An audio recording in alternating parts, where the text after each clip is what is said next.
So I think it's time to start now. Okay, so as I said, we're looking at the letter writing for general training. And specifically what we are going to do is look at the different types of letters that you can be asked, how to structure the letter, and also the letter conventions that they are looking for the task achievement. Okay, hello.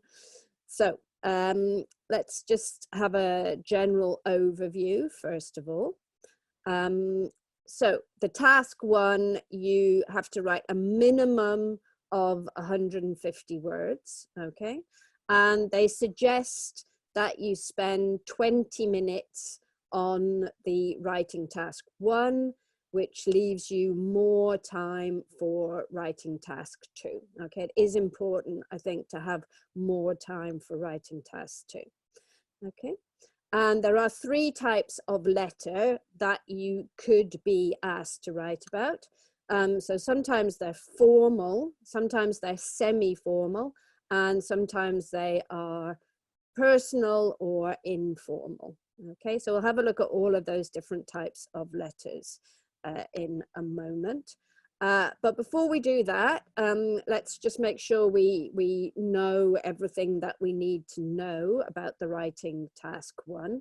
So I got some sentences here. I want you to tell me if they are true or false. Okay, so is the task one, is the letter worth 50% of your marks? Okay, very good, guys. That is false.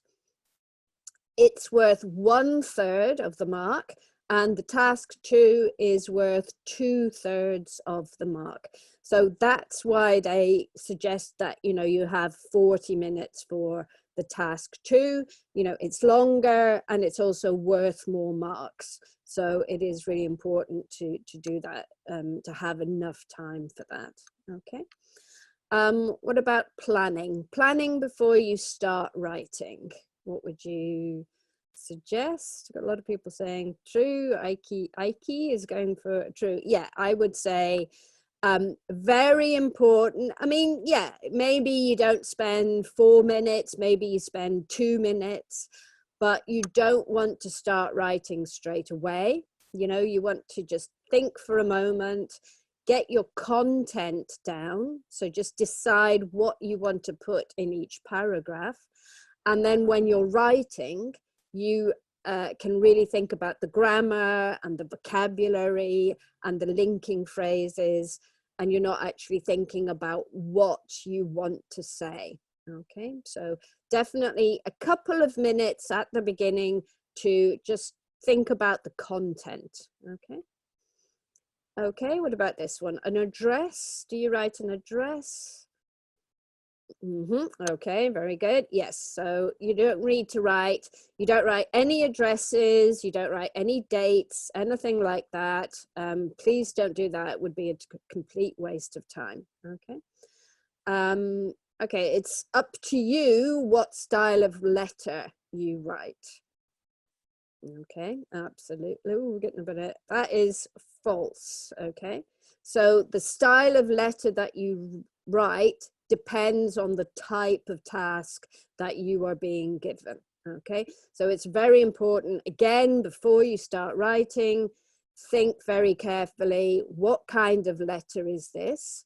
And then therefore, what kind of language do I need to use? Am I using formal language, or is it like I'm writing to a friend and I can just write in a very informal way? Okay. Okay, they have always in the task, they have 3 bullet points. That's okay, very good. Yeah. So you must speak about all of those 3 bullet points. Okay, it's very, very important. And you must also speak about them in detail. So the more detailed and the more specific your answer is, the better mark you're going to get. Okay. So very important. And also you just follow the same order as well. So the bullet points give you the content, and they also give you the order that you need to write your letter in. Okay. And still keeping on the 3 points, the 3 bullet points, can you use those to structure your letter? Yes, absolutely. Works brilliantly. 3 bullet points, basically 3 body paragraphs in your letter. Okay, so you know the content is there for you and the structure is there for you, so use that for your letter and you will get a very good mark for coherence and cohesion. Okay, a few more.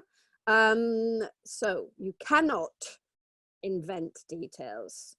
Okay, yes, of course, obviously you're going to have to invent the details, and the details are very important, as I said. So don't write anything vague, write something very specific, particularly for the last one when it's about the action that you need to take. Okay. So do you need to use your own name? Hi, Stephen, nice to see you again. No, absolutely. It's not at all necessary to use your own name or even really write a name. They're not going to pay any attention to that part. Okay. Okay, Santosh, there's no upper word limit. Okay. There's only a minimum word limit, which is 150 words. But, you know, you don't really need to write much more than that. Okay, I mean, if you're writing 300 words, that's probably going to be too much information, or perhaps, you know, something that's irrelevant. So no upper word limit, but I would still keep to, you know, 160 is fine, something like that, just a little bit better. Yeah. And yes, you're absolutely right. Very important, if you can, to just leave yourself a couple of minutes when you've finished writing and just read it through, for spelling and for grammar, but also, you know, read it through all in one go. Does it make sense? Is the organization good? Is it clear what you're saying? That's the same for the task too. Very important to read through your answer when you've finished, and then you will, you know, you'll get a good idea of whether it's clear and focused and it makes sense. Okay. Oh, I'm sorry about that, Pravin. Can everybody hear me okay? Can you just let me know if you can hear me? Okay, good. Yes, got quite a lot of yeps and yeses. Maybe if you just check your audio settings, Pravin, okay? It sounds like it's maybe your computer. Okay, good. The other thing about the checking is, you know, you can focus on the kinds of mistakes that you specifically make. So if you know that, for example, you know, articles, I always have problems with and the, you know, focus on those areas when you read through at the end. So, you know, that's a better use of your time than just looking very generally. The chances are you'll actually miss any mistakes, but look for specific things that you know you make mistakes with. Okay. So we're going to move on now. So as I said at the beginning, 3 types of letter. Okay. And you always know which type of letter you have to use by who you're writing to. So if it says write to the company, then it's formal. If it's write to a neighbor or a colleague and the situation is quite serious, then that's going to be semi-formal. And if it says write to a friend, then you know that it's going to be personal. So, you know, look at that bit. That will tell you the type of letter and therefore the type of language that you need to use. Okay. So let's think of some examples. So formal letters, what kind of task might you get for the formal letter? Okay. Any ideas? Okay, good, rhymes through. So it's very common to make letter of complaint. Could also be a job interview. So it could be accepting a job interview or applying for a job. Any others? Yeah, you could be sort of booking something. Yeah, you may be making a request, something like that. Okay, yeah, very good. What about a semi-formal? What kinds of letters, or who, what kind of situation? Yeah, very good, Lee. So complaining to an individual. Okay, so the difference between them is a formal letter would be a complaint to a company, like they lost your luggage, and semi-formal would be, for example, a complaint to a neighbor, like you can see in the picture, because they made too much noise. Okay. Similarly, you might be apologizing to a neighbor because you made too much noise. Yeah, so you could be asking for information, you could be giving information. Yes, you're right, Alexei. There's some kind of relationship between individuals rather than with a company. Okay. Okay, yes, you're right, Ramsey, writing to a colleague, asking for something or requesting something. That's a very common semi-formal situation. You can write your own name, Scour, at the end. That's really doesn't matter whether you write it or not. Okay. And what about personal? What kinds of situations might you write? Yes. Yes, you're writing to a friend. What kinds of situation might you have? Okay. Yes, so maybe an invitation, maybe, yeah, a reunion, so some kind of party or something like that. Yes, you may be asking someone maybe to house sit or something like that. Invitations or something. Okay, VK, I will remove you if you write anything like that again. Okay, I can remove anybody from and block you from here. So please be careful about what you're writing. Okay. Yes, it could be that you're on holiday and you describe where you are. Okay. All right, very good. Okay. We're going to look at the introductions in a moment, Rishad. Okay, so we'll have a look at what we can do. So we're going to look at some examples, and then we're going to see if they are, what kind of letter they are. So if you look at this example, which type would this be? Yes, okay, that's a formal letter. Okay, very good. So remember, you're writing to the airline, so you're writing to the company. You're writing to a company, it means it's formal. Okay, what about this one here?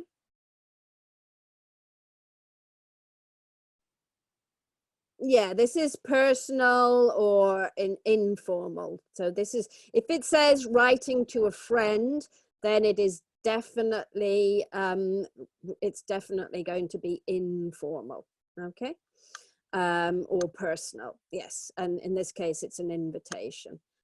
Okay. What about this one? Have a look at that one. Yes, exactly. Semi-formal. So it's somebody that you are writing to an individual, yeah, like a colleague, but the situation is quite serious. Yeah, it's not a fun situation. There's a serious reason why you're writing to them. So in that case, it's semi-formal. So your language will be quite formal, okay, but not as formal as if you're writing to a company. Okay, what about this one? Yes, okay, so again, you're writing to an individual, you're writing to somebody that you know, but the situation is a serious situation, not a fun situation. So that's where we are looking at semi-formal, okay? So this is the example that we are going to look at today. So we're going to focus on the formal letters and the type of language that you're going to use for the formal letters. Yes, absolutely right. So very important to think about the purpose of the letter. Okay, so what is the purpose of the letter here? What's the reason? Yeah, well, yes, you're right, to get back the item, to report a lost item. Okay. Letter to a professor would be semi-formal, I would imagine. Nunush, yeah. Okay. Okay, so again, this is our planning, so we're going to think of our content. So what might you have lost? What's a typical thing that we lose on there? Yes, so it could be a bag, a wallet, a purse, a phone, a laptop. Yes, great, mobile. So, you know, your passport. So pick something, you know, that makes sense. That's a common thing for people to lose. Okay. Maybe a toothbrush. So you've already know what you've lost before you start writing. Where and when. Okay, so the second bullet point is where and when you left it. So, okay, guys, we've got the toothbrush. So what are you going to, for example, what could you put? Okay, yeah, so on the train, but we're going to need a bit more information than that. Remember, we need to be very focused. Okay, very good. So we need a date, we need a seat number, you know, maybe a carriage number, things like that. Yeah, the time that you that the train was, probably where the train wrote, where the route of the train was. Yes, exactly, Moira, coach number. Okay, and the destination, exactly, that will be very important. Okay, and what would you like the company to do? So what action would you like the company to take? If you imagine that if they find it, well, maybe a refund, but you know, this isn't really their fault. Yes, so investigate the situation. Okay, very good. Like, notify me if you find it, return it, keep it safe, things like that. Okay. And sometimes a lot of letters that I've written, this kind of thing where it says, say what action you want to take. People can be quite vague. They just say, well, I'd like you to do something about it. Okay, so don't be vague with that one. Be very specific, exactly what you want them to do. Okay, exactly. So, you know, notify me when it's found and return the item, something like that. Okay, all right. Yes, Pui, exactly. You use the 3 bullet points as the 3 body paragraphs in your letter. Okay, so let's have a look at the structure. Okay, so you're going to have, first of all, the greeting. Then it's very important that you put the purpose at the beginning of the letter. Okay, that is specifically mentioned in task achievement. So if it's not clear right at the beginning why you're writing, you're going to lose marks for that. Okay. Then after the opening purpose, okay, you're going to have your 3 body paragraphs. Remember, 1 paragraph for each of the bullet points in the task. Then we need to have a closing statement, which is relevant to the situation. And then we need to have a sign off. Okay, so basically you got your 3 body paragraphs, but you have 2 at the beginning, 2 opening things, and 2 closing things. So we're going to look at all of these together. Yes, Pravin, you want to be very specific in your body paragraphs. Okay. And I would suggest using more paragraphs rather than less, okay? Because it just looks better and it's a lot easier for the examiner to read it when it's divided up and not a big block of text, okay? So let's look at some examples here. So the greeting is your introduction. Yes, okay, very good. So generally speaking, with a formal letter, it will be Dear Sir, Madam, but we are going to look at all of the different options, okay? When we want to say the purpose, how can we introduce the purpose? Okay, what's the missing word? I'm writing, yes, I'm writing to. And then you can give whatever the purpose of the letter is: to complain, to report, to request, okay? And you don't need to say to you, again, or this letter. So a lot of people say, I'm writing to you, or I'm writing this letter. Not necessary, just say, I am writing to. Yeah, I would like is a possibility as well, depending on what the situation is, okay? So for each of the body paragraphs, your first sentence, your topic sentence is related to what's in the bullet point, and then you develop that and you give detail, okay?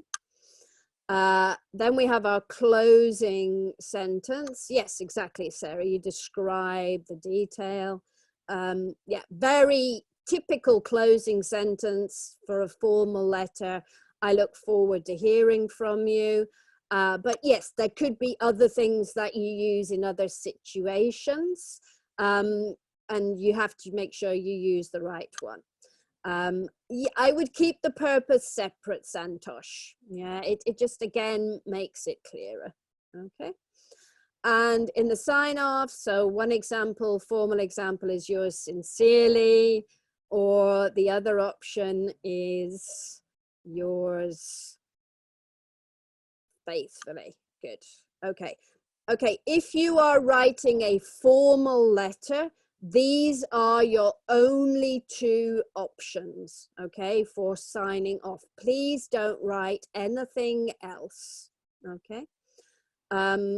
Anything else is okay for email, but this is a letter. It has to be one of those two, okay? Shinri, if you're writing a formal letter, no contractions, okay? Write everything out in full. I am, I have, do not, okay? So that's your structure. That's going to be the same for all of the different letters. It's just the language which is going to change, okay? So let's look specifically at the greeting and sign off. So this depends on the type of letter and whether you know the person or not, okay? And there's always a match between the way we open it and the way we close it, okay? So generally speaking, if you're writing a formal letter, you're writing to a company, you don't know the name of the person, so write Dear Sir, Madam, okay? And how do we finish a letter when we start Dear Sir, Madam? What's the way you need to end when you don't know the name? Okay, Ramshi, you got it, absolutely. Okay, Dear Sir, Madam, yours faithfully. Okay, so just remember that combination, all right? If it's still a formal letter, but you know the name, so, you know, that might be a neighbor, you might not know them very well, or it could be a colleague or something like that. So you can give the name. How are we going to finish a formal letter when we know the name? Okay, very good. So everyone that's written that, okay. Yours sincerely. Okay, so please remember these conventions. Nothing else works, okay. And also be careful with the spelling, because sincerely is one of those words that's quite difficult to spell correctly, okay. If then it's a personal letter, you know, you can still use dear, but you can also say hi, and then, you know, all the best, lots of love, yeah, something like that. If it's a personal letter, it's a bit less strict in terms of the conventions. Yes, that's very right, Beauty. People write your instead of yours. That's very good. Yeah, lots of love, best wishes, with love, see you soon, if that's relevant to the situation. Okay. But really those, focus on these are the only ones you're going to write. Best regards is really more of an email expression when it's quite a formal email. Okay, so things like best regards, kind regards, they're not really going to work with the letter because it's email language where it's a little bit more informal. Okay. So as we said, it's very important to make sure the purpose is very clear right at the beginning of the letter. Okay. So in this case, so we've talked about this before, you might be, if it's an informal letter, probably at the beginning, Scour, that would be a good thing to say. Okay. So we may be reporting, complaining, inviting, apologizing, no apostrophe, no apostrophe. Okay. So in this case, we're reporting an item. So to a company, so we begin, dear sir, madam, I am writing to report. Okay, very simple, very straightforward, very clear. Okay. And then we give the information. Yes, you don't need that. Okay.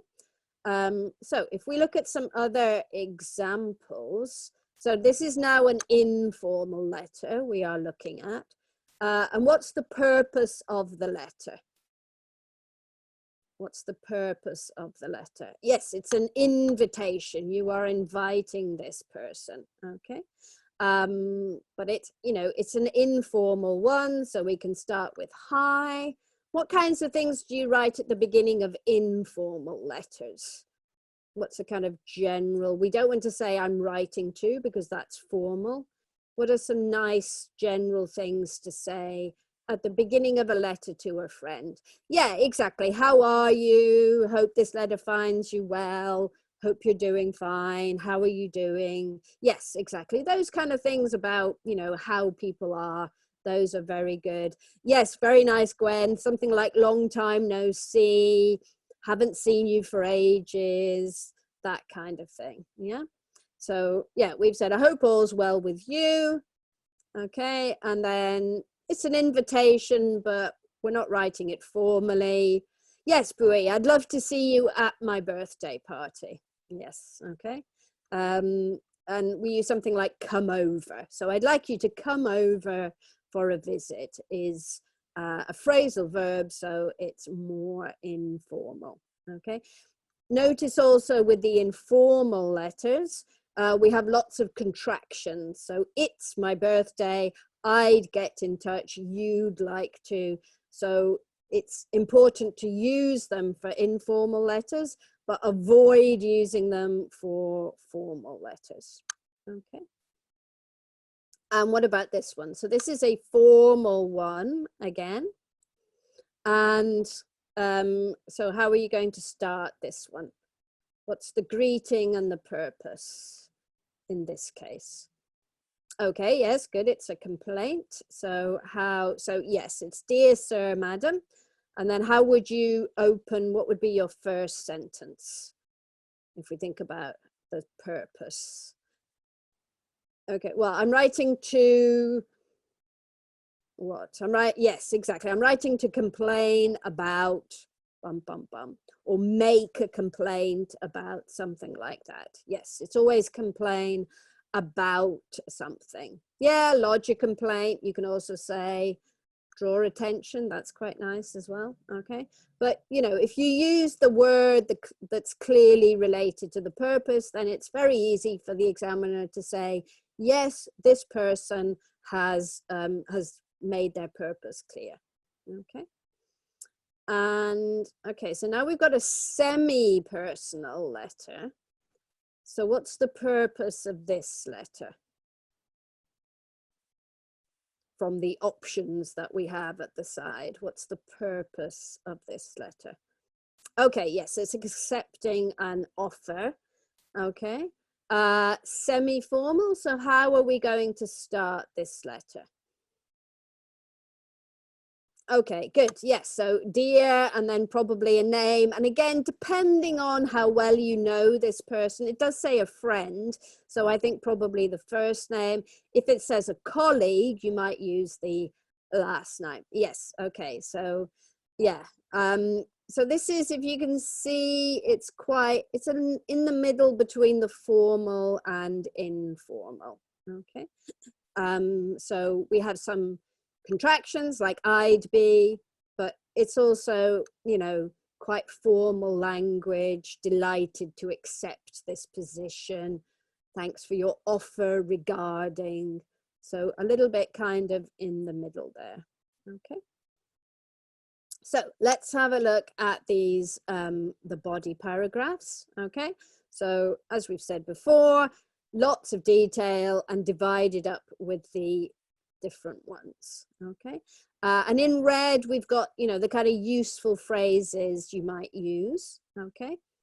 So look at this, lots and lots and lots of detail. Yeah. Small brown leather wallet.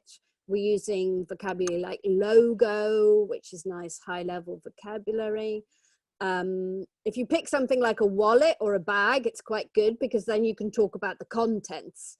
Okay, very nice. It had a name embossed on it, Hiral. That's a really good piece of vocabulary. Yeah. Okay. Yes, and a very clear description. So we can list some of the things that were inside it. Maybe, yes, maybe there was some cash. Exactly, that's what comes up next. So £20 in cash or a £20 note. Okay. So very, very detailed. Okay. Then we move on to the next one.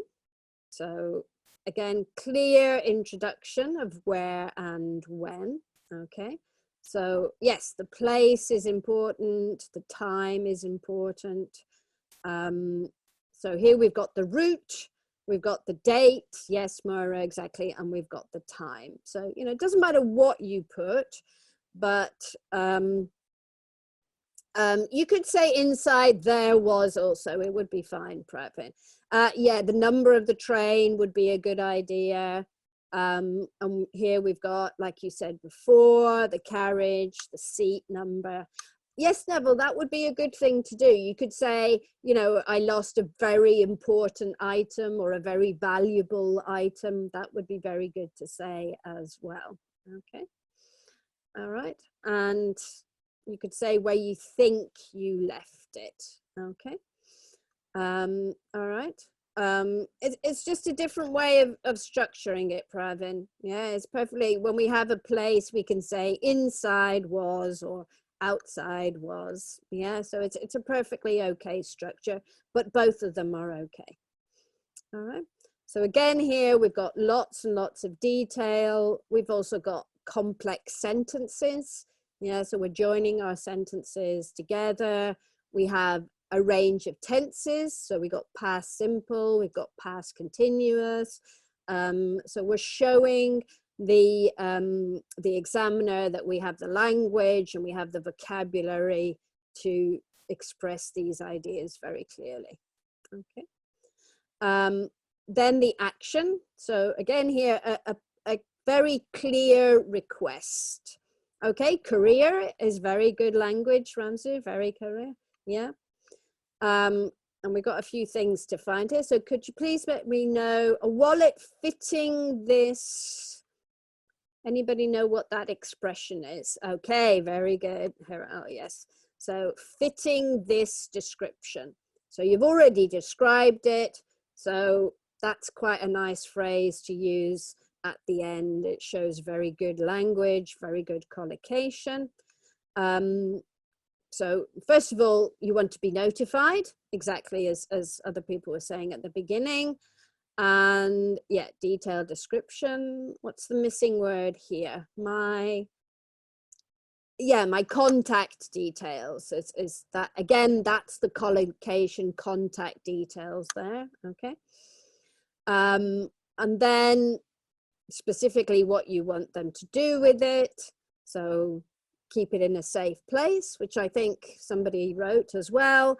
And then I will arrange to collect it. So you can offer to come and collect it, as well as asking for it to be sent. Earliest, what's the missing word at the end? Yeah, could just be at the earliest. If you say your, it's your earliest convenience, okay? And do be careful with the spelling there. It's a bit of a tricky spelling. If you said my, Yao Ying, you could say, I will collect it, you know, at the first or the earliest opportunity. So it's a slightly different expression, okay?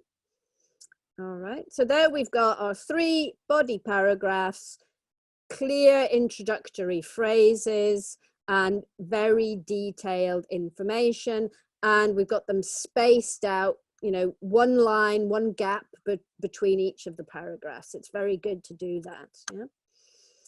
Okay, and then we need to have a closing statement. So we already looked at, I look forward to hearing from you. Do you know any other useful formal closing statements?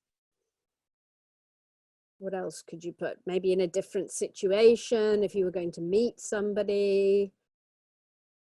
Okay, I mean before the sign off, Jane. So the closing sentence. Yes, so maybe you can say, yes, I hope to hear from you soon, or yes, maybe thank you in anticipation, or thank you in advance. We use quite often. I look forward to, yeah, thank you in advance is great. Yes, I'm awaiting your positive response, your positive reply. That's great. Yeah. Yes, thank you for taking the time. That's a nice thing to say. We would say for taking, though. Yeah. Okay. Yes, some very, very nice examples there. Okay, so we're going to look at some examples here. So first one is, tell me if they're formal or informal. So I can't wait to hear from you. Yes, yes. Regards is more for an email, Deborah. Yes, so that's definitely informal. Write soon. Write soon. I'm going to mix there. Yes, informal. And I'm really sorry. Yes, okay. So actually they're all informal. Bit of a trick question. But now what we need to do is make them formal. So I can't wait to hear from you again. Great in a personal letter. What would we put in the formal letter, which would have the same meaning? Well, yes, first of all, you would want to remove the contraction buoy. That's very important. Yeah, I'm looking forward, or I look forward to hearing from you. Yeah, which is a bit more formal than looking forward. Okay. Or yeah, I hope to hear from you soon. What about write soon? So we had a few things like that. So the idea of you want a quick, yes, think about the time. Yeah, as soon as possible sounds it's a bit strong. Yeah, maybe like awaiting your reply. Again, impatient sounds a little bit rude. Okay, we're not really getting the speed here. Write soon. Okay, so, well, you know, at your earliest convenience. Yeah, expecting your reply soon. Or a few people said your prompt response. So that would be a good thing to use if you are expecting to hear soon. And how about apologizing? What's a good formal way of apologizing? Any ideas? How can you formally... yes, so you're saying, I apologize for the delay, or apologize, sorry for any inconvenience caused. That's great. Yeah. Okay, very good. Or please accept my apologies is great, Brie. That's very good. Or you can just say, I would like to apologize. And once again is a nice formal version of again. So if it's a letter of apology, we apologize in the purpose. I'm writing to apologize, and then we would probably apologize again, and that would be the closing statement. Okay. So here you have the full letter. Okay, so you can see everything together: greeting, purpose, 3 body paragraphs, closing statement, and sign off. Okay, and we've given the band score and the number of words there so that you don't need to ask. So just to review everything, first thing you need to do is decide which type of letter you're writing, because that affects everything that you write. Okay. Plan before you start. Know the content of what you're going to say before you start writing. And make sure you've got the right greeting, and make sure your purpose is clear in the first sentence. And notice it's quite short. The first and the last sentence or paragraphs are just 1 sentence. Okay. Use the bullet points for body paragraph, closing statement, sign off, and then always check your answer. Yes. Yeah, this is a very common type of reporting something you've lost. Very, very common to come up in the IELTS writing. Okay, so I'm going to take some questions from the Q&A in a moment. Before I do that, just like to give you some information.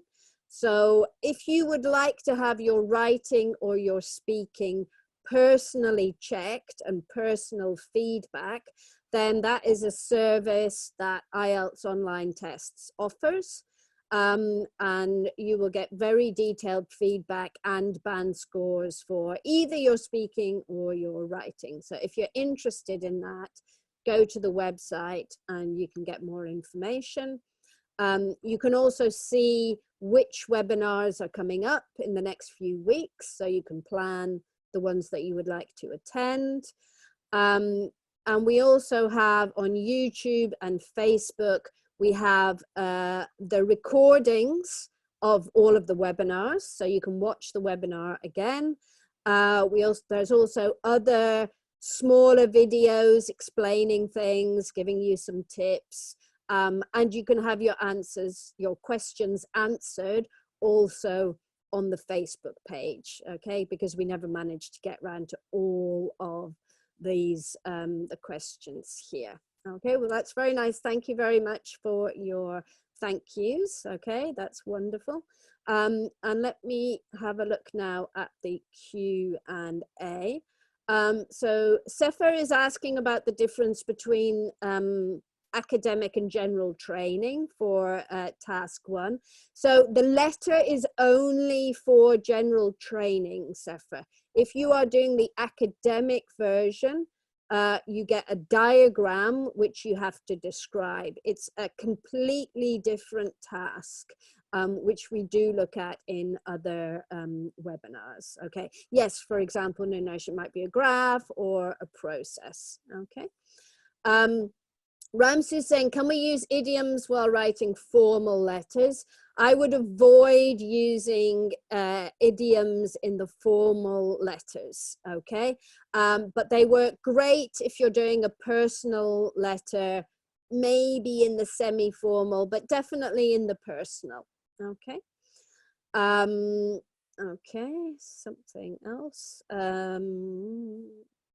Okay. Yes, Sarad, you're asking about the tone. So yeah, it's very important. This is why we say, think about the type of letter before you start writing. And that line that says who you're writing to always gives you or tells you who, you know, what kind of letter it needs to be. So if it says company, 100% you are writing a formal letter. And then you need to use the formal letter conventions, which we looked at today. So the correct opening, correct closing statement, academic English throughout, no contractions. And yes, it's very important to be consistent with your tone. That's one of the things that they're looking for task response, okay, or task achievement, okay. Jorge saying, in a formal letter, can we conclude only saying yours sincerely or yours faithfully? I guess you're asking about the closing statement, Jorge. You would want to have the closing statement and yours sincerely or yours faithfully. If you're asking about the name, just write your name, but yeah, as I said, it's not really important about the name. Okay. Khalil's, when will you have the next session for essay part 2?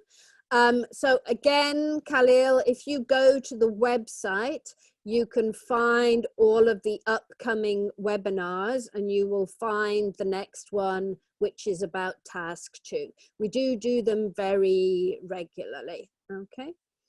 TT, you're asking about the CBT. I actually don't know what that is. We're talking about IELTS here. If it's a different exam, sorry, maybe you can find some information online, but that's not really what we're talking about here.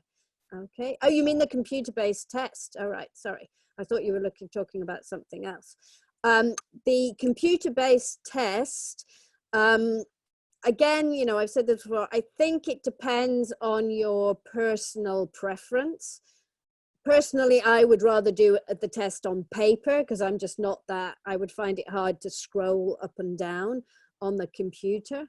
But if you're used to doing that and you feel comfortable doing that, then, I think for a lot of people, the computer-based test works very well. Yeah.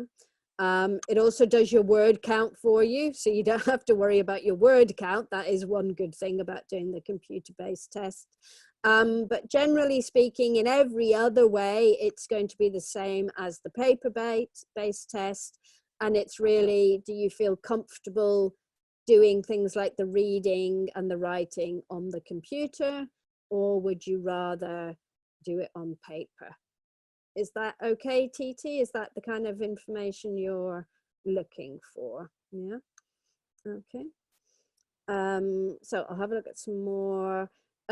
Pieces asking, do they check if lower or uppercase letters are used?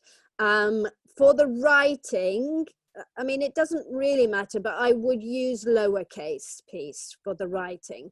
If you're talking about the listening or the reading, when you're filling in your answer sheet, you can use lowercase or uppercase, it won't matter.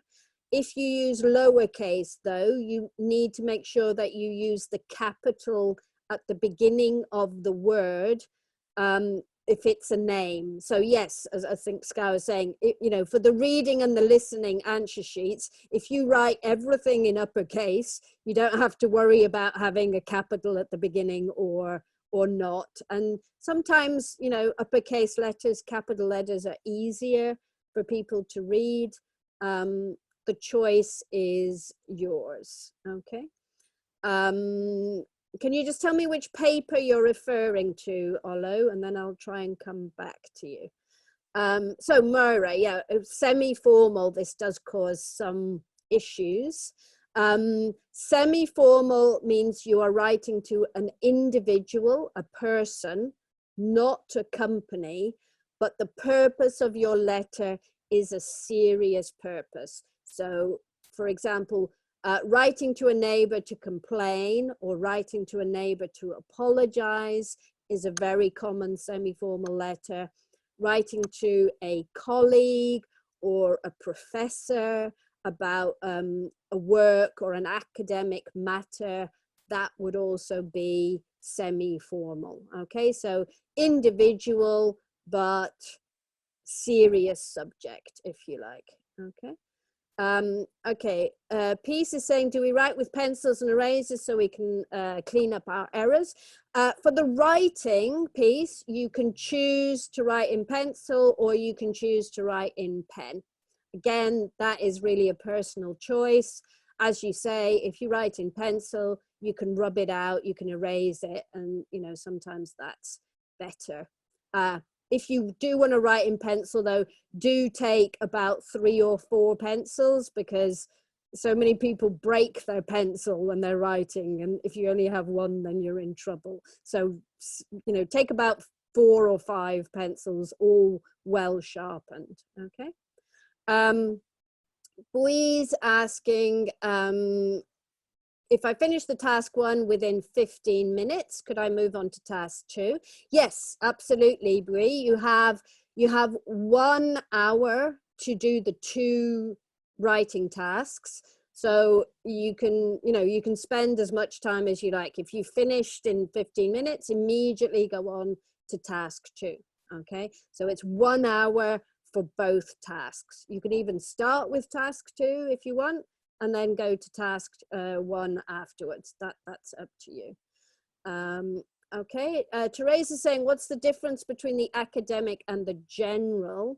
The listening and the speaking are the same, Teresa. The writing is very different, I would say, or quite. The task 1 is quite different between them. The task 2 is an essay. It's it's more or less the same.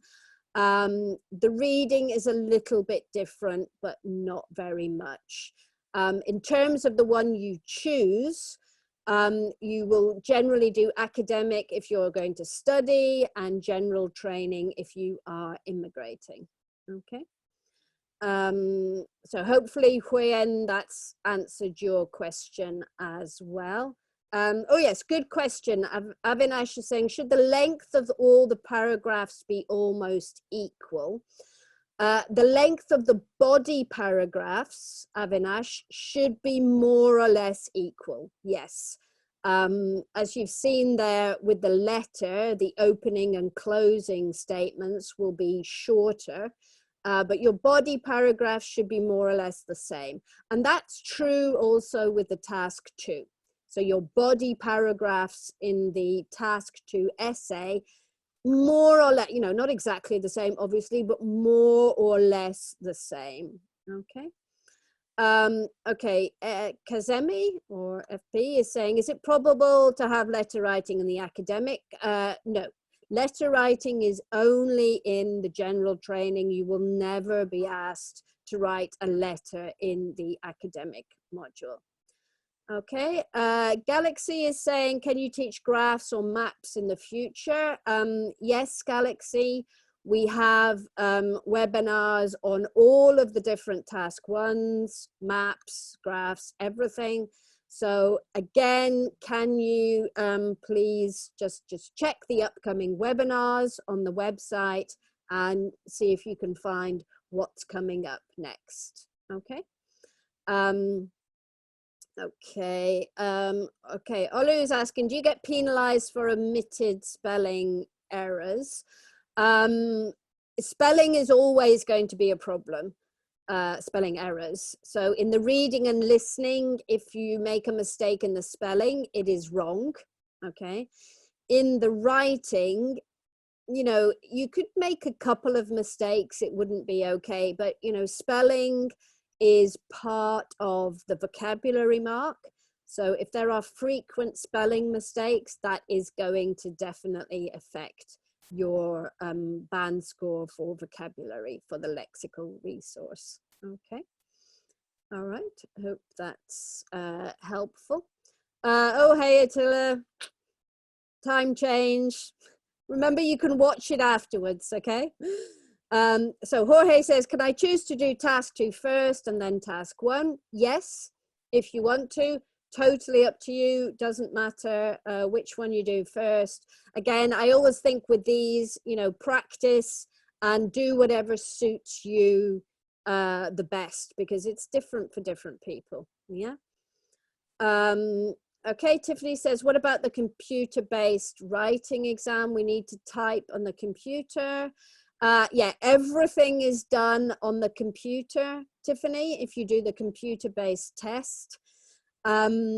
You will, though, get paper and pen to make notes, okay? So you will still be able, to have a scratch pad, as some people call it, or a piece of scrap paper that you can make some notes on, okay? So Esther says, if I want to work in the UK, which should I take?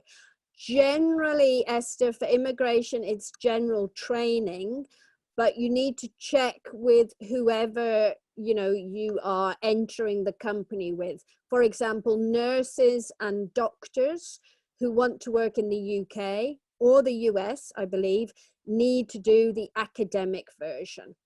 Okay, so that's different for that one. Okay, Moria, sorry if I'm pronouncing your name incorrectly. Is the reading module easy in general training? I wouldn't say easy. But it's not, well, I suppose it sounds obvious, but it's not as academic as the academic module. So the texts, the passages tend to be a little bit simpler in the language. Okay. Bye, Attila.